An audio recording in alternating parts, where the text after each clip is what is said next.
Start start start. देखो basic पढ़ रहे हैं हम, तो बेसिक पढ़ने में हमें सबसे पहले ये समझ में आना चाहिए कि हमारा एटम होता है, एटम क्या होता है जिसको और डिवाइड ना किया जा सके। अनडिवाइडेबल पार्टिकल होता है ना, नहीं होता। अब हमें क्या है एटम समझने से पहले कि एटम्स बना किस किस से होता है। तो एटम्स क्या होता है, एटम्स तीन चीजों से बना मिलकर बना हुआ होता है। एटम किसके मिलकर बना हुआ होता है भाई, तीन चीजें कौन कौन सी होती हैं, इलेक्ट्रॉन, प्रोटॉन और न्यूट्रॉन। होता क्या है, इन चीजों, इन दोनों, इन तीनों ही पार्टिकल्स पे अपन को दो चीजें पढ़नी है इनके बारे में, एक इनका मास और इनका चार्ज। तो क्या होता है, मास कितना होता है, जो मास होता है इलेक्ट्रॉन का वो होता है 9.1 इंटू टेन इज की वो 9.1 इंटू टेन इज की और -31 kg। सेम चीज क्या होता है, प्रोटॉन का मास कितना होता है, प्रोटॉन का मास होता है 1.66 इंटू टेन इज की और -27 kg।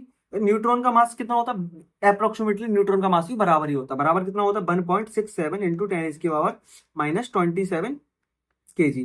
देखो प्रोटॉन और न्यूट्रॉन का वजन बराबर ही होता है, लेकिन अगर कोई पूछे ही कि कितना होता है तो हम कहते हैं कि न्यूट्रॉन को बिल्कुल हल्का सा ज्यादा होता है, वरना हमेशा हम सारी पूरी केमिस्ट्री में इन दोनों को बराबर ही मान के चलेंगे। ठीक है, ये चीज हो गई है। तो अप्रोक्सीमेटली इनका मास क्या है, बराबर है। उसके बाद हो गया, मास के बाद क्या होता है, चार्ज की बात करते हैं। तो चार्ज क्या होता है, जो इलेक्ट्रॉन होता है ना, इलेक्ट्रॉन पे कैसा चार्ज होता है, नेगेटिव चार्ज होता है। प्रोटॉन पे कैसा चार्ज होता है, पॉजिटिव चार्ज होता है। न्यूट्रॉन, न्यूट्रॉन का मतलब क्या, न्यूट्रल, लो कोई चार्ज नहीं है। तो हमने क्या किया, न्यूट्रॉन्स पे तो कोई चार्ज है ही नहीं, जीरो चार्ज हो गया। लेकिन इलेक्ट्रॉन पे कितना चार्ज होता है, नेगेटिव। इलेक्ट्रॉन के पे चार्ज कितना होता है, -1.6 इंटू टेन इसकी पावर -19 कूलम। ठीक है, ये चीज हो गई है। और प्रोटॉन्स पे कितना मास हो जाएगा, प्रोटॉन्स पे सेम चार्ज होता है, प्रोटॉन्स पे उतना ही होता है, सिर्फ क्या अंतर क्या होता है, प्रोटॉन पे जो चार्ज होता है वो क्या आ जाता है, पॉजिटिव में आ जाता है। तो पॉजिटिव में मैंने लिख दिया कि 1.6 इंटू टेन इसकी पावर -19 कूलम। देखो ये कूलम जो ये क्या होता है, ये SI यूनिट्स है, जैसे कि केजी होती है, ये सारी चीजें हर एक चार्ज को अपनी SI यूनिट देखेंगे कि उसकी यूनिट क्या होती है। तो ये चीज पढ़ ली अपन ने। अब अपन को कोई भी सारी चीज अपन ने तो समझ लिया कि इलेक्ट्रॉन का चार्ज क्या होता है, मास क्या होता है इलेक्ट्रॉन्स का। ठीक है, अब एक चीज यहाँ पे अपन एक चीज बात समझेंगे कि ये चीज जो प्रोटॉन होता है ना, प्रोटॉन्स का मास ज्यादा है, इलेक्ट्रॉन्स का मास ज्यादा है। ऑब्वियस सी बात है, प्रोटॉन्स का मास ज्यादा है। तो किससे, इलेक्ट्रॉन सॉरी प्रोटॉन्स का मास ज्यादा है इलेक्ट्रॉन्स का। तो मैंने क्या बोला, प्रोटॉन्स का मास ज्यादा है। अब प्रोटॉन्स का मास इलेक्ट्रॉन से ज्यादा कितना, तो जो प्रोटॉन होता है वो क्या होता है, मास ऑफ प्रोटॉन क्या होता है, 1837 टाइम्स ज्यादा होता है किससे, मास ऑफ इलेक्ट्रॉन से। समझ आया, क्या होता है कि जो मास ऑफ प्रोटॉन है तो कितना ज्यादा है, 1837 टाइम ज्यादा है किससे, इलेक्ट्रॉन से। 1837 टाइम ज्यादा। तो ये बताओ कि अगर कोई वैल्यू होगी इलेक्ट्रॉन के मास की, नहीं होगी ना। जैसे कि तुम्हारे अकाउंट में, किसी के अकाउंट में 1837 रुपए पड़े हुए हैं, अगर उसमें 1 रुपया एक जोड़ दिया जाए, घटा दिया जाए, इतना कोई फर्क पड़ेगा, नहीं पड़ेगा। तो सेम चीज क्या होता है, जो इलेक्ट्रॉन का मास होता है इन कंपेयर टू प्रोटॉन्स क्या होता है, नेग्लिजिबल होता है। मास क्या होता है कि mass of electron is negligible in compare to proton. समझ में आ गया, ये चीज हो गई। तो अगर हमने ये चीज समझ लिया कि कौन, अब हमको ये पता कैसे चलेगा कि किसी एटम में कितने प्रोटॉन्स हैं, कितने इलेक्ट्रॉन्स हैं, कितने न्यूट्रॉन्स हैं।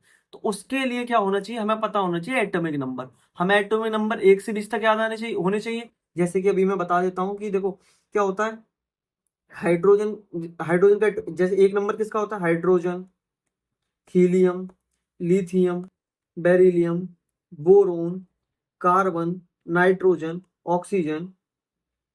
ये मैं लाइन से लिखते जा रहा हूँ, ये एटॉमिक नंबर 1 2 3 4 5 6 7 8। ठीक है, उसके बाद क्या आ गया, fluorine, neon, sodium, magnesium, aluminium, silicon, phosphorus, sulphur, chlorine, argon, 11 12 13 14 15 16 17 18, potassium और कैल्शियम। कुछ एटॉमिक नंबर हमें 20 तक तो याद होने ही चाहिए, तब तो हमारा काम बनेगा। उसके बिना हमारा काम नहीं बन पाएगा। जैसे जनरली हमें 30 तक पढ़ने हैं, लेकिन अभी हमारा काम चल जाएगा 20 तक से। ठीक है, सेम चीज क्या होना चाहिए, हमें एटॉमिक मास याद होना चाहिए। एटॉमिक मास हमें कम से कम 20 तक एटॉमिक मास तो याद होने ही चाहिए, जो कि मैं लिख के दे दूंगा। ठीक है, अभी बता देता हूँ। ये सारी चीजें हो गई हैं। आगे जब पढ़ते हैं, ये चीज हो गई। अब ये चीज समझो कि क्या होता क्या है कि एक थ्योरी कि जितना क्या होता है कि प्रोटॉन्स कैसे निकलते हैं, जितना किसी भी एटम का एटॉमिक नंबर होता है ना, उसके अंदर उतने ही प्रोटॉन्स होते हैं और उतने ही इलेक्ट्रॉन्स होते हैं इन न्यूट्रल एटम। जब ठीक है, क्या होगा, कोई भी एटम्स है उसके अंदर अगर वो न्यूट्रल है, उस पर कोई ना तो माइनस और प्लस चार्ज नहीं लिखा हुआ है, तो उसके अंदर जितने इलेक्ट्रॉन्स होंगे उतने ही प्रोटॉन्स होंगे। वो किसके बराबर होंगे, एटॉमिक नंबर के बराबर होंगे। जितना एटॉमिक नंबर होगा उसमें उतने ही इलेक्ट्रॉन्स होंगे और उतने ही क्या होंगे, ही प्रोटॉन्स होंगे। ठीक है, एग्जाम्पल समझते हैं कि एग्जाम्पल के तौर पे, एग्जाम्पल जैसे मैंने ले लिया, मैंने कहा भाई ये मुझे ये बताओ कि क्लोरीन है, क्लोरीन का एटॉमिक नंबर कितना होता है, क्लोरीन का एटॉमिक नंबर होता है 17। तो क्लोरीन का एटॉमिक नंबर 17 था, तो इसके अंदर कितने इलेक्ट्रॉन्स होंगे, इसके अंदर होंगे 17 इलेक्ट्रॉन्स और 17 प्रोटॉन्स। समझ गए, इतनी सी बात है। जैसे दूसरा एग्जांपल ले लेता हूं, मैंने ले लिया सोडियम। सोडियम का एटॉमिक नंबर कितना था, सोडियम का एटॉमिक नंबर कितना था, सोडियम का एटॉमिक नंबर कितना, 11। ठीक है, तो इसके अंदर क्या हो जाएगा, 11 प्रोटॉन और 11 इलेक्ट्रॉन्स हो गए। ठीक है, तो हमको प्रोटॉन से इलेक्ट्रॉन निकालना समझ में आ गया। अगर कई बार क्वेश्चन क्या हो जाता है, यहाँ पर जैसे दे दिया Na+, क्या दे दिया, Na+, तो Na+ का मतलब क्या हो गया कि भाई जो सोडियम का एटॉमिक नंबर कितना था, 11, लेकिन इसके अंदर कितने इलेक्ट्रॉन्स होने चाहिए थे, 11। ठीक है, लेकिन क्या हुआ, प्लस चार्ज का मतलब क्या हुआ, इसने एक इलेक्ट्रॉन दे दिया। प्लस का जब भी प्लस आएगा इसका मतलब क्या होगा कि इसने इलेक्ट्रॉन्स दे दिया। ठीक है, तो प्लस का मतलब क्या हो गया, इलेक्ट्रॉन दे दिया, इलेक्ट्रॉन दे दिया। सम बात इतनी सी है कि हमेशा एक्सचेंज क्या होता है, हमेशा एक्सचेंज इलेक्ट्रॉन्स का होता है।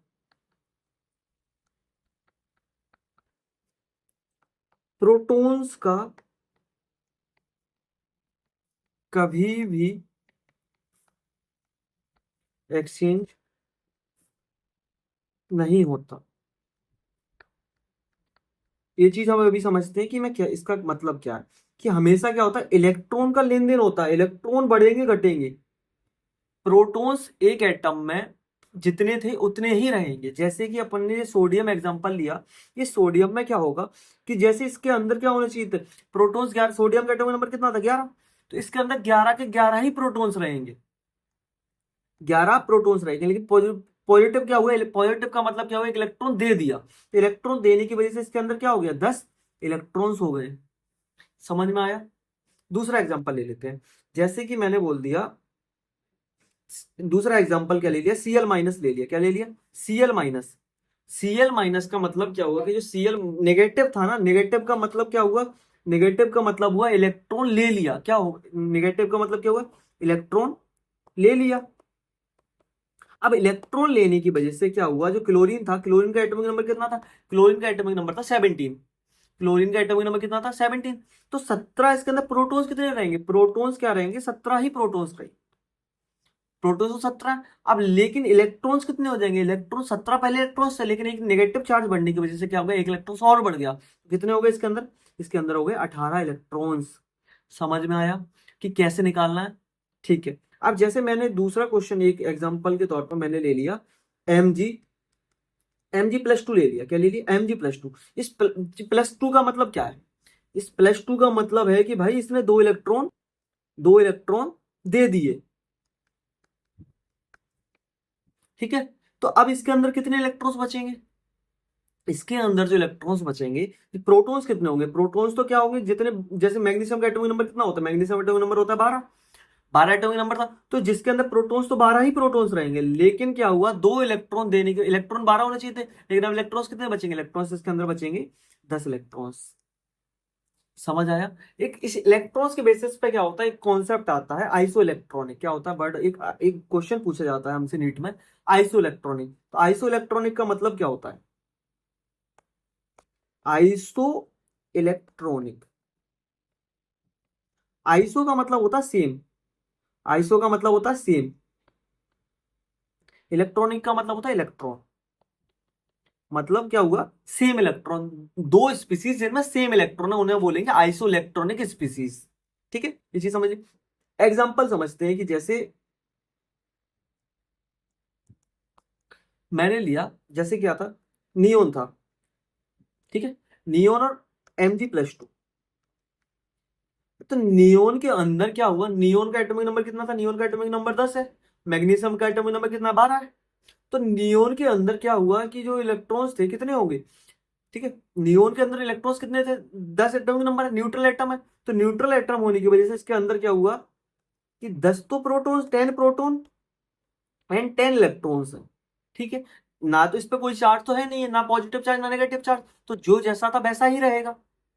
ठीक है, 10 इलेक्ट्रॉन थे, पहले भी 10 थे, अभी भी 10 है। लेकिन मैग्नीशियम में क्या हुआ, मैग्नीशियम में क्या हुआ, +2 आने की वजह से क्या हुआ, इसमें 2 इलेक्ट्रॉन दे चुका है। इसके अंदर प्रोटॉन्स तो 12 के 12 ही रहेंगे, क्योंकि प्रोटॉन्स का एक्सचेंज तो कभी होता नहीं है। तो इसके अंदर क्या हुआ कि प्रोटॉन्स तो 12 प्रोटॉन्स है, लेकिन होने कितने चाहिए थे इलेक्ट्रॉन्स, 12। लेकिन 2 इलेक्ट्रॉन से दे चुका है ना, तो दे चुका होने की वजह से क्या हुआ कि इसके अंदर इलेक्ट्रॉन्स कितने बचे हैं, 10 इलेक्ट्रॉन्स। तो अब दोनों में ही क्या है, 10 इलेक्ट्रॉन्स है। तो दीस आर, आपस में ये दोनों क्या हुए, ये दोनों आपस में क्या हो गए, आइसो इलेक्ट्रॉनिक। क्या हो गए, आइसो इलेक्ट्रॉनिक। ऐसे ही आगे आगे चल के एक वर्ड आएगा, जैसे आइसो इलेक्ट्रॉनिक है ना, आइसो इलेक्ट्रॉनिक के साथ दूसरा वर्ड भी आएगा, अपन को जब क्वेश्चन सॉल्व करेंगे वहां पे मिलेगा हमें, आइसो स्ट्रक्चरल। क्या मिलेगा, आइसो स्ट्रक्चरल। तो आइसो स्ट्रक्चरल का मतलब क्या होगा कि भाई, आइसो मतलब क्या हो गया, सेम, आइसो का मतलब क्या हो गया, सेम, स्ट्रक्चरल का मतलब क्या हो गया, स्ट्रक्चर। कि जब दो स्पीसीज का सेम स्ट्रक्चर होगा तो हम बोलेंगे आइसो स्ट्रक्चर्स। ठीक है, ठीक है, समझ गए इस चीज को। यहाँ पे हमने एक चीज देख लिया कि हमको ये समझ में आ गया कि हम इलेक्ट्रॉन्स कितने कैसे निकालेंगे, प्रोटॉन्स कैसे निकालेंगे। बात समझते हैं, देखो, ठीक है, थोड़ा सा और समझते हैं। अब हमको ये समझना है कि न्यूट्रॉन्स कैसे निकालेंगे। देखो, होता क्या है, जैसे ये मैंने लिखा सोडियम, सोडियम का एटॉमिक नंबर कितना होता है, 11, और एटॉमिक मास कितना होता है, 23। ठीक है, अब क्या होता है, जो हमारा क्या होता है, प्रोटॉन्स और न्यूट्रॉन्स कहाँ पर लाई करते हैं, प्रोटॉन्स, जिसके प्रोटॉन्स और न्यूट्रॉन्स क्या होते हैं, न्यूक्लियस के अंदर होते हैं। क्या होता है, प्रोटॉन्स और न्यूट्रॉन्स कहाँ होते हैं, न्यूक्लियस के अंदर होते हैं। ठीक है, और जो इलेक्ट्रॉन्स क्या कर रहे होते हैं, रिवॉल्व कर रहे होते हैं, किसके अराउंड, न्यूक्लियस के अराउंड रिवॉल्व कर रहे होते हैं। जैसे कि हमारा जो ऑर्बिटल होता है ना, जैसे जैसे अपनी अर्थ है, अर्थ के अराउंड क्या होता है, सैटेलाइट चक्कर लगा रही होती है। ऐसे ही क्या होता है, इलेक्ट्रॉन्स जो होते हैं वो क्या कर रहे होते हैं, चक्कर लगा रहे होते हैं, किसके अराउंड, न्यूक्लियस के अराउंड, किसके थ्रू। ठीक है, देखो न्यूक्लियस पे कैसा चार्ज है, प्लस चार्ज है, इलेक्ट्रॉन्स पे कैसा चार्ज है, नेगेटिव चार्ज है। तो इन दोनों में कौन सा फोर्स लगेगा, आइसो इलेक्ट्रॉनिक फोर्स लग जाए, सॉरी सॉरी, इन दोनों के बीच में जो फोर्स लग जाएगा वो लग जाएगा इलेक्ट्रोस्टैटिक फोर्स लग जाएगा, प्लस और नेगेटिव की वजह से। साथ में क्या है, इलेक्ट्रॉन्स घूम रहे हैं तो ग्रेविटेशनल फोर्स भी लग सकता है। मेनली आप उनको याद रखना है कि आइसो स्ट्रक्चर के वो छोड़ते हैं। अभी देखो, अभी ये चीज होगी कि होता क्या है कि भाई इसमें हमको ये चीज समझ में आ गया, जो नीचे जैसे सिंबल बना हुआ है ना, इस सिंबल में क्या बोलेंगे कि यहाँ सिंबल में जैसे जो 11 बता रहा है, ये क्या बता रहा है, ये बताता है हमारा एटॉमिक नंबर। क्या बताएगा, एटॉमिक नंबर। तो एटॉमिक नंबर कुछ नहीं होता, एटॉमिक नंबर का सिंपल सा मतलब होता है नंबर ऑफ प्रोटॉन्स। क्या होता है, नंबर ऑफ प्रोटॉन्स कितने हैं, जो जितना प्रोटॉन्स, होता क्या है, जितना एटॉमिक नंबर होता है उसके अंदर उतने ही प्रोटॉन्स होते हैं। प्रोटॉन्स कभी भी चेंज नहीं होंगे, चाहे प्लस चार्ज आ जाए चाहे माइनस चार्ज आए, प्रोटॉन्स जितने थे उतने ही रहेंगे। ठीक है, क्या इलेक्ट्रॉन्स चेंज हो सकते हैं। अब जो यहाँ पे ये 23 बना है ना, ये देखो, ये जो इसको जे लिखा हुआ है, ये क्या है, ये है एटॉमिक मास। क्या है, या फिर इसको बोलते हैं एटॉमिक मास ना बोलकर इसको बोलते हैं mass number, atomic mass, atomic mass, या फिर मास नंबर। चीज ये भी समझो कि जो एटॉमिक मास और मास नंबर है ना, ये मिल के बना कैसे है। ये जो बना हुआ होता है ये इलेक्ट्रॉन्स और न्यूट्रॉन्स और सॉरी ये देखो ये चीज समझते हैं कि जो एटॉमिक मास और मास नंबर है जो बना किससे होता है। जो एटॉमिक मास होता है ये बना होता है प्रोटॉन्स और न्यूट्रॉन्स से। प्रोटॉन्स और न्यूट्रॉन से क्या बना होता है, क्योंकि जो हमारा इलेक्ट्रॉन्स होता है उसका वजन इतना कम होता है, इतना हल्का होता है। कितना छोटा है, 1837 टाइम छोटा होता है ना। तो हम उसको मानते ही नहीं, हम मान लेते हैं कि भाई हमारा जो पूरा का पूरा जो वजन है वो कौन डिसाइड करेगा, प्रोटॉन और न्यूट्रॉन्स हमारे पूरा वजन डिसाइड करेंगे। ठीक है, समझ में आ गया ये चीज है। तो ये जो क्या होता है, जो एटॉमिक नंबर को जब रिप्रेजेंट करते हैं उसको रिप्रेजेंट करते हैं, जैसे इसको करते हैं ए से रिप्रेजेंट करते हैं। किससे रिप्रेजेंट करते हैं, ए से रिप्रेजेंट करते हैं। और एटॉमिक नंबर को किससे रिप्रेजेंट करते हैं, जेड से रिप्रेजेंट करते हैं। तो जो ए है वो किस किस से मिलकर बना है, जो ए मिलकर बना है वो बना है जेड प्लस एन से। किससे, जेड क्या, atomic number plus mass number of neutrons, ये दो चीजों से मिलकर बना है कि नहीं बना है। ठीक है, तो ये जो क्या हुआ, ये समझो कि ये 23 थे। 23 ये क्या है, ये 23 है ना, जो क्या है प्रोटॉन्स और न्यूट्रॉन्स है। अब हमें पता है कि भाई 11 तो पहले से हमारे पास क्या है, प्रोटॉन्स है। तो 23 में से 11, तो 23 में से 11 को माइनस कर देंगे तो क्या हो जाएगा, हमारे न्यूट्रॉन्स का नंबर आ जाएगा कि नहीं आ जाएगा। समझ में आया। तो ये चीज क्या बोल रहा हूँ कि जैसे प्रोटॉन्स थे, इसके अंदर क्या हुआ, प्रोटॉन्स 11 प्रोटॉन्स थे। 11 प्रोटॉन्स तो 11 थे, लेकिन टोटल 11 क्या, प्रोटॉन्स प्लस न्यूट्रॉन्स कितने हैं, 23 है। तो क्या हो गया, न्यूट्रॉन्स कितने हो जाएंगे, 12 हो जाएंगे ना, 23 माइनस 12। तो न्यूट्रॉन्स जो होते हैं वो क्या होता है, ए माइनस जेड हो जाता है, ए माइनस जेड। तो 11 प्रोटॉन्स, ठीक है, 12 न्यूट्रॉन्स और 11 इलेक्ट्रॉन्स। ठीक है, ये हमने ये सीख लिया कि कितने नंबर ऑफ एटम्स कितने इलेक्ट्रॉन्स होते हैं।